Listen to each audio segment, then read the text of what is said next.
Okay, you guys, what is up? Hunter x Hunter chapters 337 and 338. Now, my apologies on the late review for 337. However, the way I see it, better late than never. So here it is right now.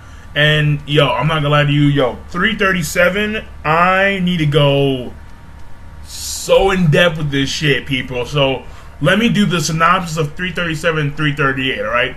337 is basically, it's a discussion with Kaito and the little koala guy.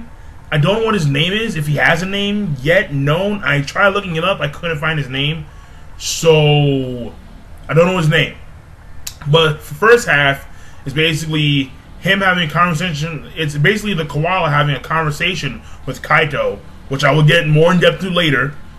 And then after that, it's Gon manages to go and meet Kaito, the Chimera Ant Kaito, and basically he tells them that, I was weak. I'm sorry I couldn't save you. I'm sorry I couldn't avenge you. And then Kaito acknowledges the fact that he tried to save him. He acknowledges the fact that he acknowledges the fact that they're friends and that they will remain friends. If he needs any trouble, give him a call and etc. And that's pretty much the gist of chapter 337. I will go back to it later. And now in this week's chapter of 338, this week's chapter, I'm not gonna lie to you, Gin just opened a whole new door for this Hunter x Hunter world. I'm like, what the fuck? Like, really? He opened a whole new door. And basically what happens is that it's Gon and Killua. And Gon and Killua, basically, they're gonna meet up in this place called the Earth Tree, I believe, right? And basically what the Earth Tree is, that it's the longest known tree on the planet, where it goes up, I believe it's 1,764 meters, I think, that tall, I'm not too sure. And basically what happens at this point is that Gon thanks Aluka for saving him, and vice versa, because of Gon, Aluka is now free from Killua's family and etc. So they go their own separate ways. Killua is going to take Aluka to some of these places around the globe and etc. And God knows how long that's going to be, because I'm pretty sure the way things are going to pan out is that the way it's looking is that Killua is going to go with Aluka and take her to all these different places, while Gon is going to go off with Gin and do some other shit. Now the thing is, he climbs this giant tree, alright? And then it's like a weird little bird's nest with like these really, really weird shaped birds. They kind of look like penguins. I'm like, what the I mean, it threw me off, but pretty funny. And the thing is, Gin is on top, eating something, and he's basically talking, and basically he talks to Gon about the reason why he became a hunter in the first place, alright?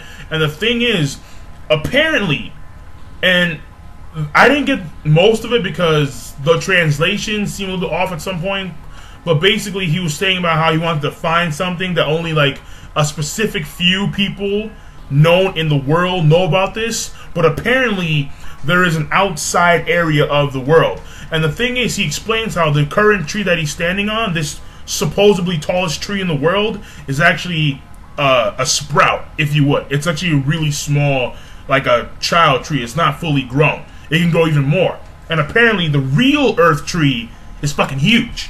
Apparently its roots are on top of mountains, and it penetrates the atmosphere. I'm like, that's not an Earth tree. That's like a fucking space tree. That's like a what the fuck tree, And apparently the Chimera ants, they came from this outside world, and Gin wants to go into the outside world. That's the main reason why he wanted to become a hunter. At least that's what I got. I could be wrong, let me know. And the thing is, it's very similar to the way One Piece is with the New World, or the way Toriko is with the Gourmet World. If you watch those series, you should know. It's kind of the same thing, how like there's a bigger, picture to the actual story.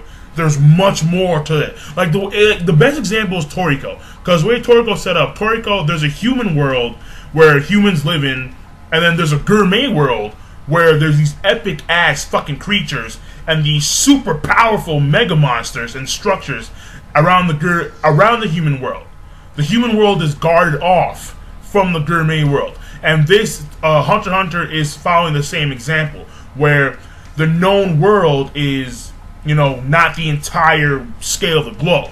The entire scale of the globe is much more broader than the way it seems, right? Even though in the manga they're saying how it was smaller, I'm like, wait, you should mean bigger. So maybe that was a translation error, I'm not too sure. Now, going back to chapter 337, this koala went in depth as fuck. I was like, yo, he went deep. He went deep. Like, seriously deep. So what I did, because I had to write out, first of all, once again, the translations may seem a little bit off because, you know, this is a free online scan, not the actual volume. I'm going to buy this volume. I need to, because this koala goes so fucking deep. Which is why I actually like chapter 337, because this guy went so in depth.